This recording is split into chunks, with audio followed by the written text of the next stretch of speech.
Boa noite, está no ar mais uma edição do SDP em linha. O presidente da Assembleia Nacional de Angola está em São Tomé para uma visita de 3 dias. A agenda de trabalhos do presidente do Parlamento angolano em São Tomé é cheia e começou ainda hoje com um encontro com seu homólogo, o presidente do Parlamento são-tomense, Alcino Pinto. Ao chegar a São Tomé, o presidente da Assembleia Nacional de Angola foi recebido no Aeroporto Internacional de São Tomé e Príncipe pelo seu homólogo Alcino Pinto e pelo embaixador da República de Angola em São Tomé e Príncipe, o general Alfredo Mingas. Após receber cumprimentos dos deputados representantes das bancadas parlamentares, Fernando da Piedade Dias dos Santos se dirigiu à sala VIP do aeroporto, onde permaneceu por alguns instantes e conversou brevemente com seu homólogo na companhia do embaixador do seu país. Em seguida, o presidente do Parlamento angolano e a sua delegação, bem como os anfitriões, deixaram o Aeroporto Internacional de São Tomé e Príncipe rumo ao Hotel Pestana, onde a delegação irá permanecer durante os 3 dias de visita. Ainda hoje, Fernando dos Santos teve um encontro de cortesia com o seu homólogo são-tomense Alcino Pinto. Após o encontro, o presidente do Parlamento angolano afirmou que esta visita serve para fazer o balanço da cooperação entre os parlamentos dos dois países. São relações boas, históricas e temos muito em comum. Sim, no seu ponto de vista, face a essa experiência de Angola, o que é que Angola, nesta altura, pode ajudar o Parlamento são-tomense? Eu penso que, por uma questão de prudência, vamos deixar trabalhar as comissões que prepararam esta visita e, no fim, sairão documentos reitores e vocês serão informados. Nós vamos criar, como disse, vamos assinar um protocolo de cooperação, vamos criar comissões que devem interagir permanentemente para que haja um fluxo de informação nos dois sentidos. E, em função disso, vamos criar programas execuíveis de ações no interesse dos dois parlamentos e dos dois Estados. Sr. Presidente, qual o serviço da CPLP? Com esta visita, segundo Fernando da Piedade Dias dos Santos, espera-se reforçar as relações de cooperação entre os dois parlamentos e os dois Estados. Ainda hoje, o presidente do Parlamento angolano irá participar num jantar oferecido pelo presidente da Assembleia Nacional, Alcino Pinto, a realizar-se no Palácio dos Congressos. A Assembleia Nacional esteve reunida em sessão plenária ontem, dia 30 de junho. Na sessão foram aprovados alguns diplomas, dentre os quais uma resolução que autoriza os deputados com casos na Justiça a responderem no Ministério Público. Na sessão plenária desta segunda-feira foi aprovada uma resolução que autoriza os deputados com casos na Justiça a responderem no Ministério Público tanto como arguidos quanto como declarantes. Esta proposta de resolução surge na sequência dos pedidos do Ministério Público. Votação final na generalidade e especialidade final global do projeto de resolução que autoriza alguns senhores deputados a prestar declaração no Ministério Público. Dou de seguida a palavra ao Sr. Secretário da Mesa para apresentar o projeto de resolução, de informar os senhores deputados que, de algum tempo a esta parte, tem havido, portanto, solicitação do Ministério Público para que alguns deputados possam ser ouvidos. E nós decidimos, em conferência de líderes, que essa questão seria definitivamente resolvida hoje e temos um projeto de resolução que espero ser de conhecimento de todos. E peço ao Sr. Secretário da Mesa para fazer a sua leitura. Dizer que a minha bancada e eu próprio, que sou visado no artigo 1º, nós votamos a favor. É demonstração que para nós isso não implica nada e estamos dispostos de facto a ir para o Ministério Público quando formos chamados. A minha intervenção é que eu não consigo perceber, a não ser que alguém possa me explicar melhor como é que nós aprovamos um projeto de resolução para os deputados irem ser ouvidos no Ministério Público e, de acordo com os estatutos das distintas solicitações, o que significa há pessoas como declarantes, há pessoas como arguidas, etc., num processo. Depois, o número 3, o artigo 3º desse projeto de resolução vem dizer que a autorização ora concedida não afeta as prerrogativas parlamentares dos referidos deputados conferidos no artigo 95 da Constituição da República. Ao supor que um dos deputados a serem ouvidos pelo Ministério Público haja necessidade do Ministério Público dar outros passos, e o senhor está mais autorizado do que eu, porque o senhor exerce direito e eu não exerço, não tem mais vivência nisso do que eu. Qualquer cidadão investido nas nossas funções ou outras que têm imunidade, no caso concreto do Parlamento, o deputado precisava, o Ministério Público ou os tribunais precisavam pedir o levantamento da imunidade. Portanto, independentemente deste ponto, eu acho que este é o sentido. Salvo melhor. Não, o senhor não pode ser incomodado. Por isso mesmo que quem está a autorizar é a Assembleia. A Assembleia que está a autorizar. O senhor, para ser ouvido, precisa de uma autorização da Assembleia. E essa autorização só estamos a dar agora. E é a partir de agora, depois dessa decisão, e nós comunicarmos ao Ministério Público que está autorizado a ser ouvido, independentemente dos estatutos, qualquer um de nós pode ser ouvido pelo Ministério Público. Fora isso, o Ministério Público está vedado a nos ouvir. De acordo com a resolução, estamos a citar, são autorizados nos termos do número 2 do artigo 11º do Estatuto dos Deputados, os senhores deputados Abnildo do Nascimento de Oliveira, Delfim Santiago das Neves, Jorge Amado, José Manuel Costa Alegre e Levi do Espírito Santo Nazaré a serem notificados pelo Ministério Público para que sejam ouvidos de acordo com os estatutos das distintas solicitações nos respectivos processos. Fim de citação. A nova lei eleitoral, vetada recentemente pelo Presidente da República, também foi aprovada após procederem. Então, no número 2, estamos a fazer um aditamento no atual número 2 do artigo 19, que passa a ser o número 3, e o número 3, o atual número 3, passa a ser o número 4, passando o número 2 a ter a seguinte redação: os grupos de cidadãos eleitores podem apresentar lista de candidaturas exclusivamente às eleições autárquicas e regionais, devendo para efeito a lista ser subscrita por um mínimo de 5% de eleitores inscritos no círculo eleitoral que concorrem. Estão a favor? Podem baixar. Estão contra? Podem baixar. Os que se abstêm?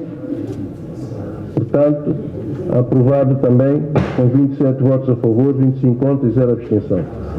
Portanto, as propostas de emenda e de aditamento foram aprovadas relativamente à lei eleitoral que foi aprovada aqui nesta Casa Parlamentar, que mereceu o veto do Presidente relativamente a alguns artigos, com o parecer do Tribunal Constitucional.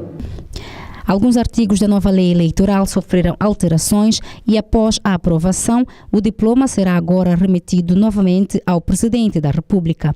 Ainda nesta sessão plenária foi aprovada a lei do mecenato e a lei antitabagismo. A Agência Nacional de Petróleo, ANP, realizou esta segunda-feira uma conferência em comemoração ao 10º aniversário desta instituição vocacionada para assuntos petrolíferos. Esta conferência, realizada pela Agência Nacional de Petróleo, tem como objetivo celebrar o 10º aniversário da sua institucionalização como Agência Nacional de Petróleo e fechar o ciclo das atividades que vem sendo realizada pela mesma. A conferência é no âmbito da comemoração das atividades comemorativas do 10º aniversário da institucionalização da Agência Nacional de Petróleo.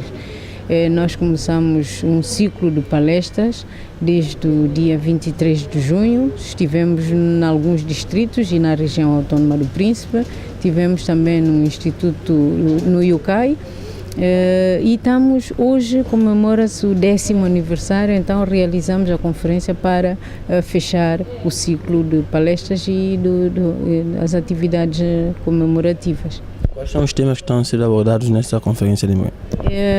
Desde da proteção do meio ambiente, da gestão racional dos recursos existentes, à própria exploração petrolífera em si, portanto, com informações da existência ou não do potencial petrolífero na nossa zona econômica exclusiva e não só, também na zona de desenvolvimento conjunto. Esta conferência serviu também para informar a população sobre o atual estado do dossiê Petróleo de São Tomé e Príncipe. Gostaríamos de informar a população onde é que nós estamos nesse dossiê petróleo, porque quando se começou a falar de petróleo, criou-se muitas expectativas. Expectativas essas que foram frustradas, foram se frustrando ao longo dos anos, porque as pessoas pensavam que falar de petróleo seria daqui a uma semana, 2 semanas, teríamos recursos até nunca mais acabar. Portanto, mas é um processo moroso e muito dispendioso. Portanto, esta conferência também servirá para informar a população quais são os passos que nós demos, onde é que nós estamos e para onde é que nós queremos ir. Nós estamos num bom caminho, nós temos 3 contratos assinados com empresas petrolíferas, uma delas até já está avançado bastante, num processo bastante avançado de elaboração, de execução do programa de trabalhos, que é estão a fazer sísmica, os estudos sísmicos em 3 dimensões, e com o resultado desses estudos vai lhes possibilitar, vai lhes facilitar mais na determinação do lugar onde, no bloco que têm, o lugar onde fazer o primeiro furo para pesquisar se as potencialidades existentes são comercializáveis ou não. Nos 10 anos da existência da Agência Nacional de Petróleo, Cristina Dias deixou uma mensagem de esperança aos são-tomenses. Digo que é uma mensagem de esperança, mas conforme costuma-se dizer, quem espera sempre alcança. Portanto, e a esperança é a última a morrer. Portanto, nós temos que ter esperança, vamos tudo fazer para tentarmos minimizar ou reduzir o máximo possível o tempo de espera para nós podermos ter uma boa, daqui a algum tempo, ter uma boa notícia, que possivelmente será a notícia de que todos nós esperamos, que é que São Tomé poderá vir a entrar no grupo de países africanos produtores de petróleo. Esta é a nossa mensagem, que tenhamos, não esperemos que seja amanhã ou depois, mas que tudo a seu tempo. A Agência Nacional de Petróleo faz parte do processo de estruturação e consolidação do quadro institucional de gestão do setor petrolífero em São Tomé e Príncipe. Tem a finalidade de regular, contratar e fiscalizar as atividades econômicas inerentes à indústria petrolífera de acordo com a legislação em vigor, em conformidade com as orientações dos órgãos superiores do Estado. Veja na segunda parte do SDP em linha o que aconteceu com as cabines telefônicas em São Tomé e Príncipe. Vamos para um breve intervalo e eu espero por si.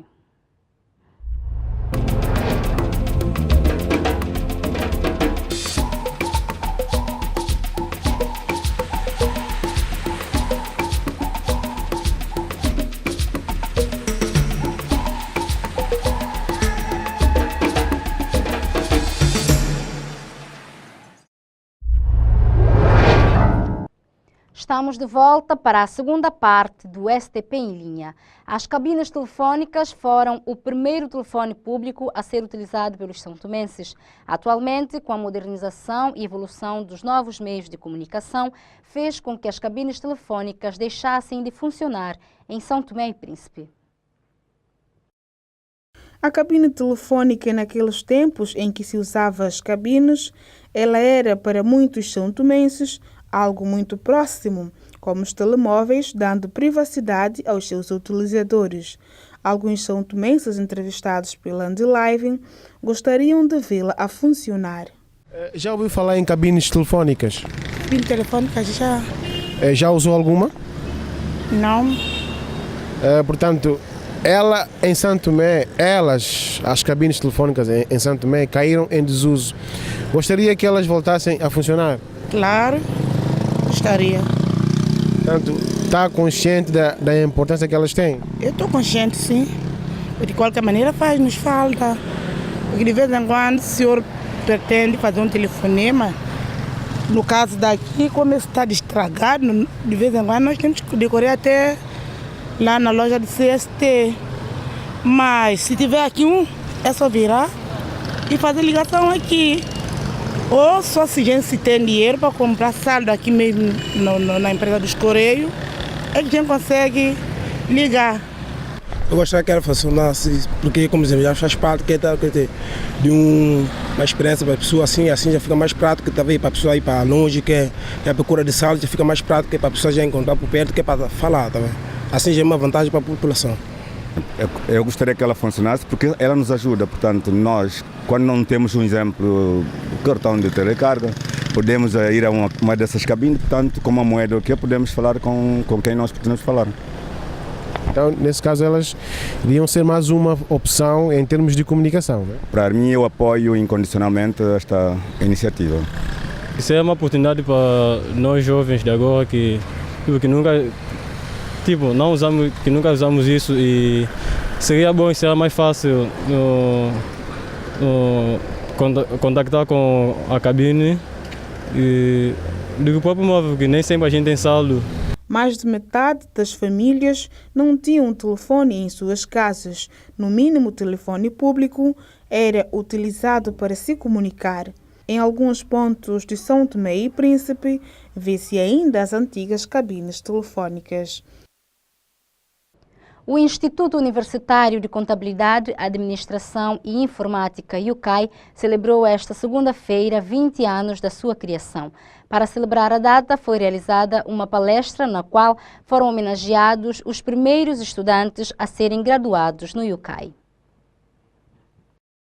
O Instituto Universitário IUCAI foi criado pelo despacho número 8/94, de 30 de junho. Para celebrar os 20 anos da sua criação, o Instituto realizou uma palestra no Hotel Pestana e homenageou os primeiros estudantes graduados deste instituto.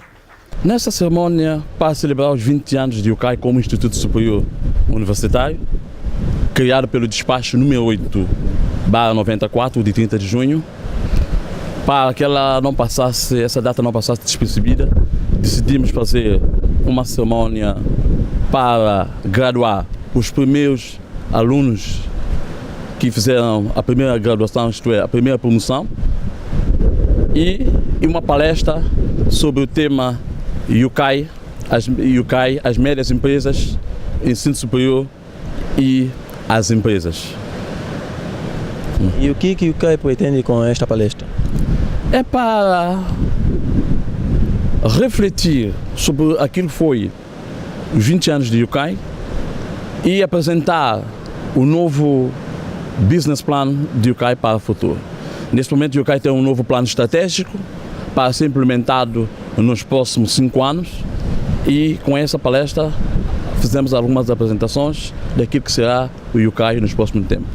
IUCAI, uma universidade que ao longo de 20 anos conseguiu graduar 456 licenciados.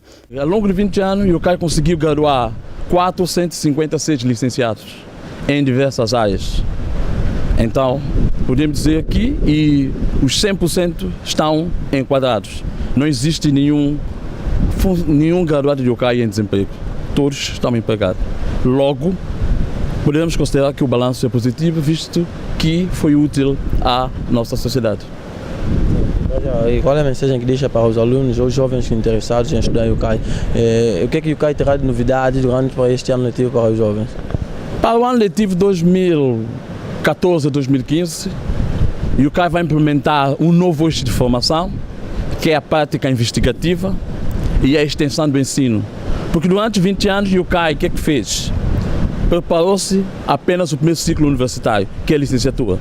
Então, a partir do próximo letivo, vamos implementar mestrado como forma de especializar os alunos em diversas áreas do saber. José Maria Amado Fonseca, secretário do Estado para as Obras Públicas, Infraestruturas, Recursos Naturais e Meio Ambiente, foi um dos homenageados pela universidade. O UCAI foi e é a primeira universidade privada estatal deste país e neste momento é uma universidade com o maior número de quadros formados a nível nacional e quadros que têm dado resposta em todo o país, quadros que têm ganho concursos públicos a nível de enquadramento, tanto na função pública como nos setores privados. Eu, por exemplo, sou um dos que, através de concurso público, trabalhei na Voz da América e durante 10 anos tive um excelente proveito, ou seja, desempenho nas minhas funções e hoje estou a trabalhar para o meu governo, que é tanto o Estado santomense, e eu espero continuar a dar o melhor de mim e representar todo o aluno de UCAI como o fruto dos conhecimentos que nós cá internamente podemos adquirir.